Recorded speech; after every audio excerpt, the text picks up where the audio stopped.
Meus amados irmãos, eu vos saúdo com a paz do Senhor. Vamos meditar hoje no livro de Romanos, capítulo 8 e o versículo 28, que diz assim a Sagrada Escritura: E sabemos que todas as coisas contribuem juntamente para o bem daqueles que amam a Deus, daqueles que são chamados por seu decreto. Meus queridos irmãos, o apóstolo Paulo escreveu em Roma, onde ele estava preso. E essa carta de Paulo é uma das cartas mais lidas e mais interessantes do Novo Testamento. Aqui Paulo ele escreve dizendo que todas as coisas contribuem juntamente para o bem daqueles que amam a Deus, daqueles que são chamados por seu decreto. Quando nós lemos isto aqui, nós podemos entender da seguinte maneira: vamos dividir em duas partes esse versículo. Por quê?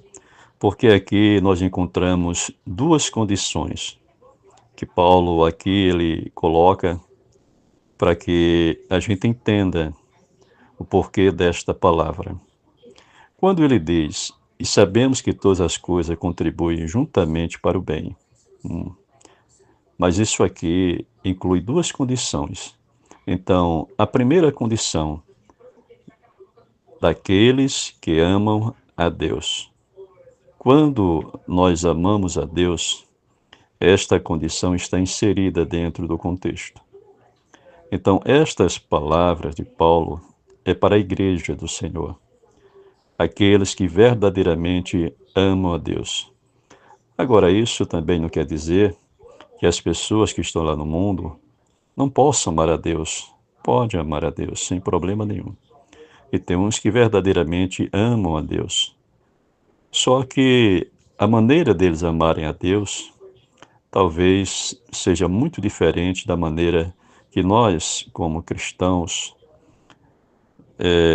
evangélicos, como nós dissemos, é diferente, porque talvez eles não tenham uma experiência real com o Senhor, talvez eles não tenham uma comunhão verdadeira com o Senhor, e enquanto que nós, muitas vezes, nós temos esta comunhão, essa experiência com Deus, porque todos nós evangélicos, todos nós que entregamos nossa vida a Cristo, declaramos Ele como Senhor e Salvador da nossa vida, chega um momento que nós temos experiências com o Senhor, em que a nossa comunhão verdadeiramente é uma comunhão que agrada a Deus.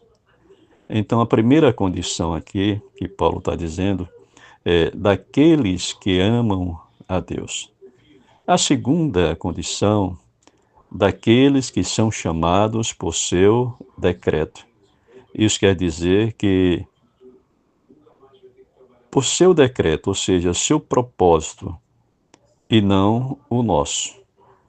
Não é os nossos propósitos, não são os nossos decretos, mas sim os de Deus. Porque é Deus quem decreta, é Deus quem escolhe. Então, isto aqui refere-se ao decreto de Deus, aquilo que Deus ele já decretou, o propósito que Deus quer para a nossa vida. Escute só, tem momentos na nossa vida que a gente não entende o que está acontecendo. Tem momento em nossa vida que a gente vê o barco balançar para lá, balançar para cá, e as coisas não andam muito bem. Parece que quanto mais a gente ora, mais acontecem dificuldades, acontecem lutas.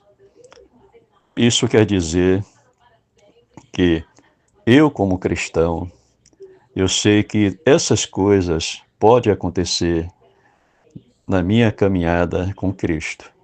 Porque muitas vezes, quando isso acontece, é Deus trabalhando em nossas vidas. É aquele propósito de Deus para conosco. Por isso que Paulo diz que todas as coisas contribuem para o bem daqueles que amam a Deus. Então, essas condições, ela é colocada para o crente. E nós temos que entender que o crente não pode viver apenas de bênção, vamos dizer assim, apenas de prazeres satisfatórios na presença de Deus. Não. O crente passa por dificuldade, o crente passa por luta, mas não quer dizer que por isso seja o fim de tudo. Não quer dizer que o crente será derrotado. Não quer dizer que Deus abandonou o crente, de maneira nenhuma. Quando isso acontece, é Deus preparando o crente para algo que ele quer concluir lá na frente. Então, todas as nossas lutas, todas as nossas batalhas têm a mão de Deus. É Deus quem permite. Então, é a ação de Deus em nossa vida para que a gente possa até crescer espiritualmente e conhecer Deus melhor. Então, não é mal, não é ruim, mas sim é algo que seja agradável a Deus. Então, tudo isso pode acontecer na vida de um crente, por quê? Porque Deus tem plano na vida do crente. Deus tem propósito na vida do crente. Deus quer alcançar o crente de uma maneira que ele ainda não experimentou. Deus está fazendo algo para que algo novo aconteça na vida de um crente. Então, meus amados, tenha certeza disso, que tudo que acontece em nossa vida não é por acaso. Não é por acaso. Tem a mão de Deus, é um propósito de Deus. É Deus trabalhando em nossa vida. Então, fique tranquilo, tenha calma, sossegue o coração, porque Deus, ele sabe trabalhar. Deus, ele sabe trabalhar na vida daqueles que amam a ele e que esperam nele. Então, que Deus abençoe a todos, irmãos. Fiquem na paz, em nome de Jesus.